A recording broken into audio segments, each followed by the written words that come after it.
무리인가 제자인가 7번째 시간입니다. 예수님을 따르는 사람이라는 건데요. 자, 오늘 본문의 말씀에 보면 무리와 제자들을 불러 이르시되 누구든지 나를 따라오려거든 이라고 말합니다.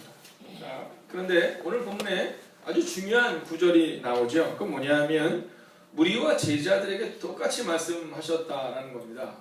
제자들에게만 말씀하신 것이 아니라 무리와 제자들에게 이 말씀을 하셨다라는 거예요.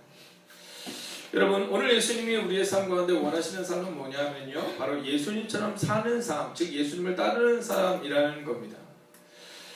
자, 여러분은 예수님을 따르는 삶을 지금 살고 있느냐라는 겁니다. 여러분, 예수님을 믿으면 누구나 신자가 될 수 있습니다. 그러나 제자는 훈련을 받아야만 한다는 사실을 잊지 마셔야 합니다. 우리는 교인은 누구나 될 수 있지만 제자는 누구나 될 수 없다라는 겁니다. 그래서 한 목사님은 오늘 한국 교회는 교인은 많으나 제자는 없다, 혹은 제자는 적다라고 말하는 겁니다. 자, 그렇다면 우리의 교회는 어떠할까요? 여러분, 우리 교회는 어떻습니까? 여러분은 제자입니까? 아니면 교인입니까? 여러분, 예수님을 따르는 삶을 살아가는 사람은 적다라는 그 말에 주목하시고 오늘 본문의 말씀에 주목하셔야 합니다. 무리와 제자들을 불러 이르시되 누구든지 나를 따라오려거든 이라고 기록합니다. 여러분, 제자의 길은요, 때로는 고난이 따르고 희생이 따르는 길입니다. 그러나 주님이 기뻐하시는 길이요 영광의 길이지요. 그렇지만 중요한 것은 부활의 영광이 있기 전에 바로 십자가의 고난이 있었다라는 사실을 잊지 마셔야 합니다. 교인에서 예수님을 따르는 제자가 되기를 선택하는 게 어려운 이유가 여기에 있다는 겁니다. 주님께서 원하시는 제자의 길이란 무엇일까요? 여러분, 사람들은 모두 무엇인가를 따라갑니다. 자, 한번 여러분 맞춰보시겠습니까? 여기가 어디인지. 자, 교회를 위하여 우리는 최선을 다해 헌신해야 합니다. 매 주일 예배를 빠지지 않습니다. 간절히 기도하여 기도의 응답을 받습니다. 기도하면 하늘에 계신 하나님께서 응답하시고 우리의 가정에 축복을 주십니다. 자, 어떤 공동체 같습니까? 네, 이게 우리 이 청년들은 잘 모르겠지만 우리 어른들은 다미선교회라고 잘 알고 있습니다. 자, 예전에 이 종말론을 주창했던 그 팀에서 늘 주창했던 말들입니다. 또한 신천지에서 전도할 때 하는 내용입니다. 여러분, 여기에 빠져있는 것이 하나 있죠. 이게 뭐냐면 예수님처럼 살겠습니다는 그 믿음의 결단입니다. 여러분, 기도하면 복받는다, 굉장히 샤머니즘적일 수 있습니다. 우리가 예수님을 빼놓고 복을 이야기할 수 없는 겁니다. 자, 우리의 삶 가운데서 필요한 것은 뭐냐면 우리가 예수님처럼 살겠다, 즉 예수님을 따르겠다는 믿음의 결단이 우리 가운데 있어야 한다는 겁니다. 여러분, 다미선교회라든가 이 신천지는요, 다른 사람은 별로 중요하게 여기지 않습니다. 누가 제일 중요하냐면 내가 제일 중요합니다. 신천지는요, 가족도 뭐 어떤 사람도 중요하지 않습니다. 그런데 주님은 십자가에서 죽으시는 그 순간 그의 어머니를 사랑하는 제자에게 맡기십니다. 여러분, 예수님은 우리가 예수님을 따르는 삶을 살기를 원하는데 우리는요, 예수님을 따르는 삶이라기보다는 그저 내가 편한 대로 예수님을 믿기를 그 원하는 마음을 가지고 살아간다는 겁니다. 여러분, 제자가 되시기를 주의 이름으로 부탁드리겠습니다. 아멘. 여러분, 교인이 아니라 제자가 돼야 됩니다. 여기에 있었던 무리와 제자들에게 동일하게 나를 따르려거든 자기를 부인하고 자기 십자가를 지고 날마다 나를 따를 것이지라 라고 말씀하셨지만, 그러나 무리가 예수님을 따른 것이 아니라 제자들이 예수님을 따르셨습니다. 그러면 어떤 사람들을 예수님은 제자로 부르셨을까요? 자, 여러분, 이 성경을 보면요, 이 제자들의 출신지에 대한 내용들이 나옵니다. 여러분, 이 제자들이 가장 많은 출신지가 어디입니까? 네, 출신지가 어부예요. 네, 바닷가에서, 바닷속에서 인어 왕자는 아니고. 네. 자, 지금 우리 다혜자가 얘기한 것처럼 이 바닷가 근처에 있는 이제 갈릴리였습니다. 갈릴리. 여러분, 가룟 유다를 제외하고는요, 다 이 갈릴리 출신들이라는 겁니다. 가룟 유다는 남부지방 수도에서 가까운 헤브론 남부 출신이에요. 이 가룟 유다는. 그리고 나머지 사람들은 특별히 우리나라에서도 이렇게 천대받는 지역이다라고 얘기하는 저 지방은 그렇다 이렇게 얘기하는 것처럼 갈릴리는 이스라엘 나라의 가장 북쪽 지방에 있었던 곳입니다. 자, 어떤 분이 써놓은 글에 보면요, 이 12명의 이력서를 검토하고 이 12명의 이력서를 검토하고 심리 테스트와 직업 적성 검사 자료를 컴퓨터에 넣어 결과를 뽑았던 내용들이 요즘 인터넷에 많이 떠돌고 있습니다. 자, 거기 보면 이 12명의 제자들 간에 과연 어떠한 사람들이 탁월한가에 대한 것을 이제 현대에서 이 컴퓨터가 한번 뽑아봤다라는 겁니다. 근데 거기에는 그렇게 나온답니다. 귀하가 계획하는 새 단체의 간부 사원으로 이 12명은 적합하지 않다는 겁니다. 전반적으로 학력이 낮고 단체 생활할 능력이 없으면 협조 정신이 약해 경영 관리에서 부족하다는 겁니다. 여러분, 이 12제자는 위대한 경영자였고요, 위대한 중간 관리자였고, 위대한 제자였고, 위대한 사명자였지만 그러나 그들의 시작은 그렇지 못했다는 겁니다. 자, 시몬 베드로에 대해서 뭐라고 얘기하냐면 정신적 안정성이 결여되어 있고 성격이 과격해 지나친 부분이 많다는 겁니다. 혹시 여러분 가운데 그런 분이 있으시다면 너무 걱정하지 마십시오. 왜냐하면 베드로도 바뀌었다는 거예요. 자, 안드레는 한마디로 무능력하고 다른 사람을 지도할 만한 사람이 못 된다는 겁니다. 자, 세베대들 야고보와 요한은 회사의 이익을 제쳐놓고 자신들의 이익만 챙기기 급급한 사람들이라는 거예요. 여러분, 예수님이 만약 좋은 자리에 얻게 되면 이 나라의 민족이 이제 자유함을 얻게 되면 한 사람은 좌편에 한 사람은 우편에 앉겠다고 얘기했던 사람들이 이 사람들이지 않습니까? 자, 이렇게 도마는 매사에 부정적이에요. 여러분, 도마 같은 사람 우리 가운데 있습니다. 여러분, 이 부정적이고 질문도 많아요. 근데 추진력을 갖고 일할 사람은 아니라는 거예요. 왜냐하면 의심이 많고 다른 사람들을 자꾸 넘어뜨리게 하는 사람이거든요. 자, 옆 뒤전 한번 이렇게 인사하십시오. 너무 의심하셔서는 안 됩니다. 함께 인사 한번 해볼까요? 너무 의심해서는 안 됩니다. 한번 더 인사하세요. 부정적이지 마세요. 한번 인사하겠습니다. 부정적이지 마세요.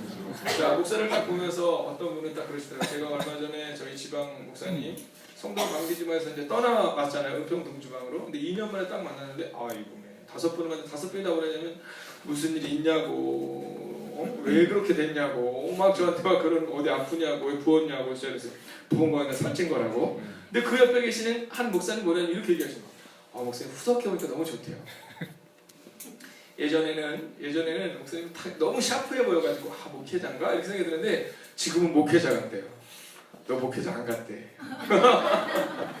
그래서 뭐냐면 목사님 이렇게 얘기하는 거예요. 누가 제일 잘 알까? 제가 제일 잘 알아요. 제가 제일 잘 알아. 내가 좀 관리를 해야겠다. 제가 제일 잘 알거든요. 근데 그 긍정적인 그분이 막 그렇게 얘기를 하는 거예요. 그렇게 막 얘기를 하시더니 근데 나중에 뭐라 하시냐면 나중에 이렇게 얘기합니다. 근데 목사님 그 이재철 목사님인데 그 목사님이 그렇게 따르는 사람이 많은데 그렇게 따르는 사람이 있는데 말씀이 좋아서 물론 따르지만 딱 보기에도 샤프하니까 따르더라고요. 이렇게 얘기하면서 쓱 가시는 거예요. 그래서 제가 정했어요. 그래, 내가 샤프한 목사가 돼야지. 자, 여러분, 알페오들 야고보와 다데오 두 사람은 사회혁명을 이루는 과격분자였습니다. 불온 세상에 감염돼 그리고 어떻게 보면 귀하가 이룰 만한 기업에 합당치 못하다라는 거예요. 자, 12명 중에서 그러면 가장 합당한 사람이 누굽니까? 가룟 유다라는 거예요. 출신지도 또 그의 능력도 가룟 유다가 가장 적합한 사람이다라는 거예요.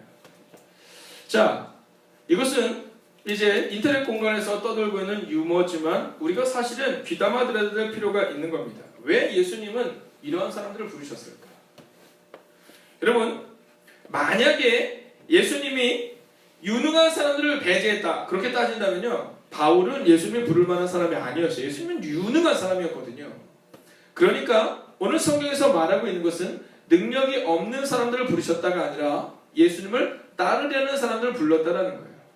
그리고 나중에 이 바울이 예수님을 따르려는 그 마음을 다메섹 도시에서 결정했을 때 하나님은 바울을 통해 놀랍고 위대한 일을 이루셨다라는 겁니다. 마태복음 10장 보면 제자들의 이름이 쭉 나와요. 자, 근데 거기에서 특별히 한 사람의 직업만이 발견되고 있습니다.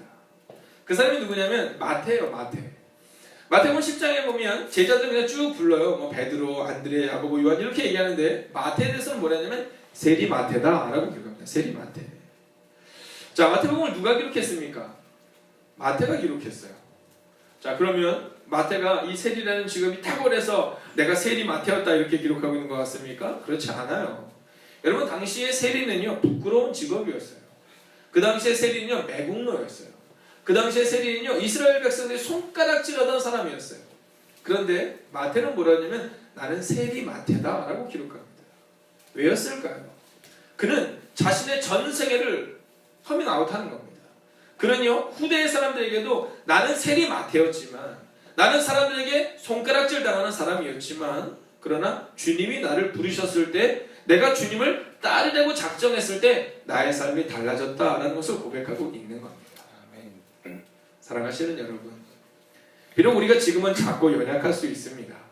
그러나 만약 우리의 마음이 주님을 따르겠다고 결정한다면, 그리고 그 삶을 살아간다면, 사랑하시는 여러분, 여러분들은 놀랍고 위대한 사람이 될 줄로 믿습니다. 아멘. 여러분, 우리가 이 서울연의 은평 동지방에 속했는데, 우리가 이 한강을 기준으로 해서 강남과 강북으로 나누잖아요. 그래서 오늘 제가 이 말씀을 준비하는데 우리는 강북에 있는데 이런 마음이 드니까 참 좋더라고요. 여러분, 갈릴리는 저 북쪽에 있어서 사람들에게 있어서 사실은 주목받지 못하는 동네였어요. 그런데 주님이 그곳에 오시니까 주목받지 못했던 동네, 또 주목받지 못했던 11명의 제자들, 그들의 삶이 변화되었다라는 거예요. 아멘. 오늘 우리 가운데 있어서 필요하고 요청되는 것은 뭐냐면 주님을 따르겠다는 그 믿음의 결단이 요청될 뿐이지, 지금 우리의 모습이 어떠냐, 가지고 있는 것이 무엇이냐를 묻고 있지 않으시다라는 거예요. 자, 이 제자들을 부르시고 예수님은 이 제자들에게 삶의 방식을 말씀해 주십니다. 이제 만약 여러분이 예수님을 따르겠다고 결정을 했다면, 그리고 여러분의 삶과 가정과 교회를 변화시키기를 원하신다면 이제 삶의 방식을 결정해야 합니다. 여러분, 35절을 먼저 한번 읽어보기를 원합니다. 35절 읽을까요? 누구든지 자기 목숨을 구원하고자 하면 잃을 것이요, 누구든지 나와 복음을 위하여 자기 목숨을 잃으면 구원하리라. 아멘. 자, 34절에 보면 자기 부인 십자가 이런 게 나와요. 자, 그러니까 우리는요, 나는 십자가를 지고 있지 뭐 라고 우리는 스스로 생각합니다. 나는 나를 부인하고 있어 이렇게 스스로 생각해요. 자, 그런데 오늘 주님은 뭐라고 말씀하시냐면 제자들의 삶이 목숨에 대한 것이라고 말합니다. 즉 자기의 목숨을 버리면서까지 주님을 위하는 삶을 살아갈 수 있어야 하고, 그러한 삶을 살 때 구원할 수 있다라고 오늘 성경은 기록하고 있다는 겁니다. 여러분, 제자 쉽지 않습니다. 여러분, 제자가 된다는 거 쉽지 않아요.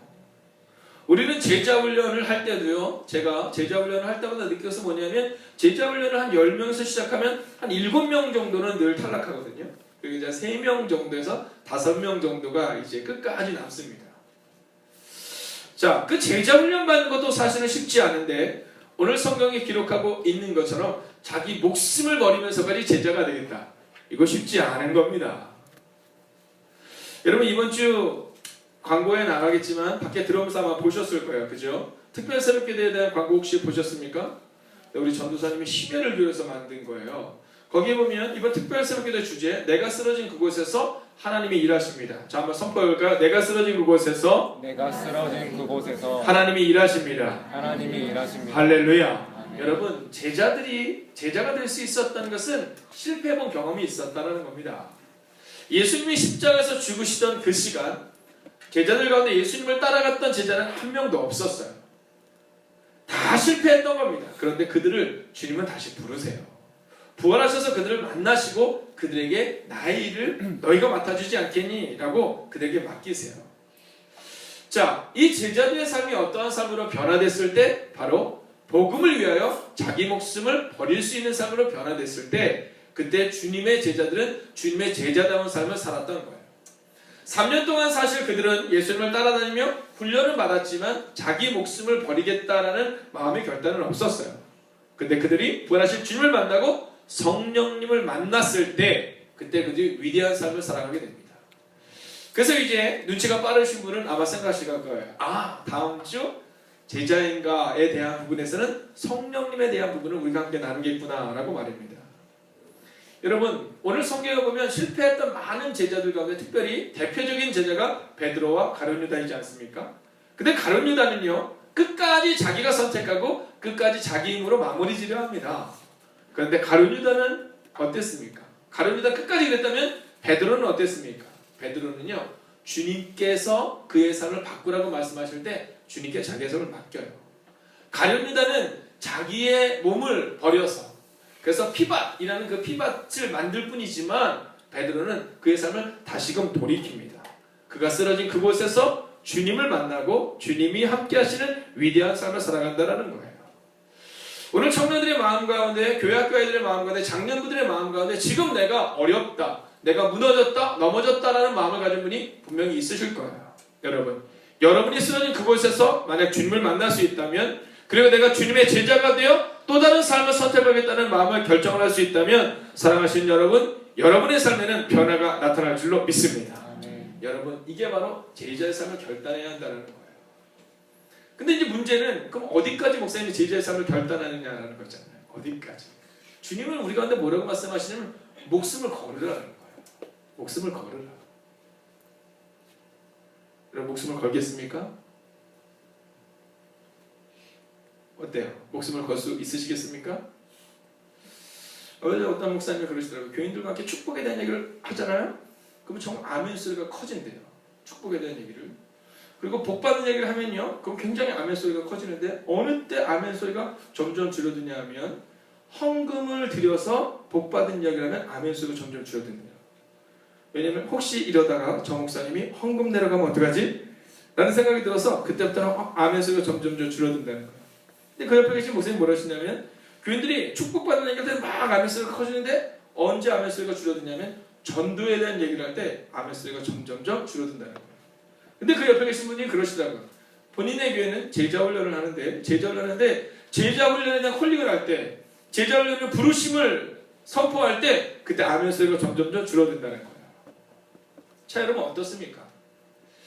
우리가 내가 예수님을 위해서 내 남은 인생을 전 세계를 드리겠습니다 라고 말하는 것은 쉬운데 그렇게 살아가는 것은 참 어렵습니다. 자, 얼마 전에 제가 보았던 책 중에 아주 작은 반복의 힘이라는 책이 있습니다. 아주 작은 반복의 힘. 로버트 마오라는 분이 쓰신 책입니다. 자, 이 책에 보면요, 뭐 여러 가지 내용이 있지만 그냥 쉽게 이야기하자면 90% 이상의 사람들은 실패하는데, 그러나 이 10% 미만의 사람들이 성공하는 이유에 대한 이야기를 쓰고 있는 겁니다. 근데 그 변화에서는요, 왜 사람들이 변화를 이루기가 어렵냐면 그 이유를 아주 예전부터 찾아가는 겁니다. 예전부터. 자, 그럼 고대 시대를 이렇게 가보면, 고대 시대로 가보면 우리가 잘 알고 있는 것처럼 이 변화는 뭐 죽음을 이야기하는 거잖아요. 얼마 전에도 우리가 한번 뉴스에서 봤지만 이 대만 같은 나라에서는요, 영상 10도로 떨어지니까 막 길거리에서 동사하는 사람들이 나와요. 우리 편을 얼어 죽는 거예요. 우리 같은 뭐 영하 10도 영하 10도는 아니고 우리 같으면 한 영하 1도까지는 버틸 수 있어요. 그럴 텐데 거기는 영상 10도에서 얼어 죽는 사람이 나오는 거예요. 왜냐하면 늘 따뜻함을 경험하기 때문에 그 추운 날씨를 견디지 못하는 거예요.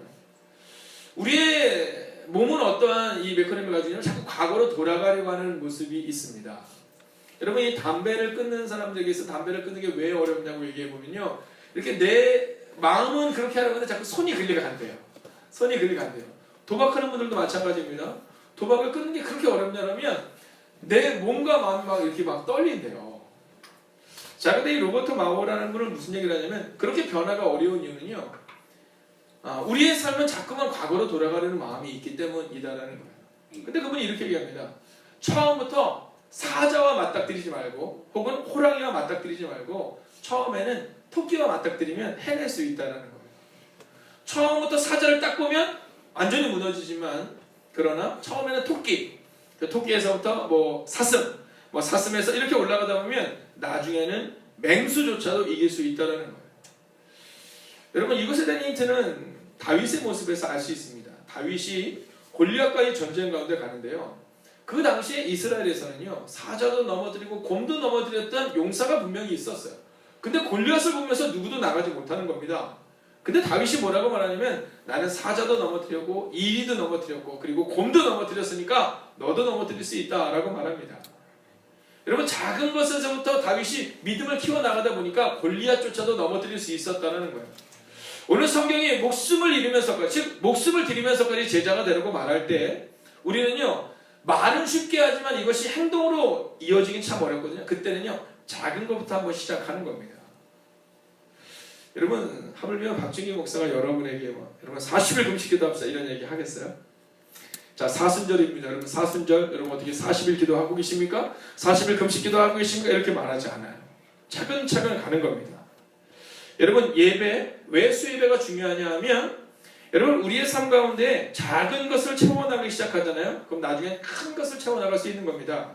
그런데 어느 순간부터 주일 예배를 소홀히 하고 수예배를 소홀히 하고 금예배를 소홀히 하고 새벽 예배를 소홀히 하고 점점 뒤로 밀리다 보면요, 어느 때부터인가는 주님이 보이지 않는 겁니다. 그래서 우리는 어떠한 마음을 가지고 나아가야 되냐면 이 목숨 이전에 34절을 보여주시겠습니까? 34절에 무리와 제자를 불러 이르시되 때 누구든지 나를 따르거든 자기를 부인하고 자기 십자가를 지고, 그리고 오늘 본문에는 나를 따를 것이니라고 말하지만 실은 날마다 나를 따르고 날마다 자기를 부인하고 날마다 자기 십자가를 지라라고 말하고 있는 겁니다. 이제 저는 오늘 말씀을 마치려 합니다. 여러분에게 있어서 지금 목숨을 드리는 그 삶까지 나가기 전 여러분에게 필요한 그 한 가지는 무엇입니까? 어떤 것은 여러분이 드릴 수 있다고 생각하십니까? 저는 아이들을 이렇게 교육해 나가면서 느끼는 것이 한 가지가 있습니다. 수없이 많은 중고등학생들을 보거든요. 또 수없이 많은 청년들을 봅니다. 근데 이 청년들 가운데 은혜를 받는 것은 참 쉬운데 그 은혜가 삶의 변화로 나타나기가 참 어렵다는 것을 참 보게 됩니다. 그래서 제가 늘 이야기해요. 어떤 분이 저한테 말씀하실 때 목사님 저희 교회 청년부가 엄청 성장하고 있다고 얘기합니다. 그럼 제가 축복해 줍니다. 축복해 주면서 그렇게 얘기합니다. 그렇지만 3년 혹은 5년 혹은 10년을 보겠다는 굳건한 믿음이 있어야 해, 이렇게 얘기해 줍니다. 그때가 돼서 정말 습관이 바뀌면 그때 진짜로 바뀐 거지만 아직 습관이 바뀌기 전에는 아무것도 바뀐 것이 아니다라는 사실을 잊지 말아야 돼 라고 말합니다. 그리고 꼭 얘기해 주는 것이 있습니다. 그래서 뭐냐면 사람은 사랑의 대상이지 믿음의 대상이 아니다라는 것을 기억해야 해요. 여러분 젊은 청년 사역자들이 자꾸만 넘어지는 이유는 뭐냐면요, 사람을 믿어서 그런 거예요. 저 사람은 주연 형제를 보니까 저 사람은 진짜 될 것 같아. 내가 저 사람에게 사역하면 될 것 같아. 근데 어느 날 그 사람이 보이지 않을 때 여러분 그때 바로 이 사역자들이 자꾸 넘어지는 거예요.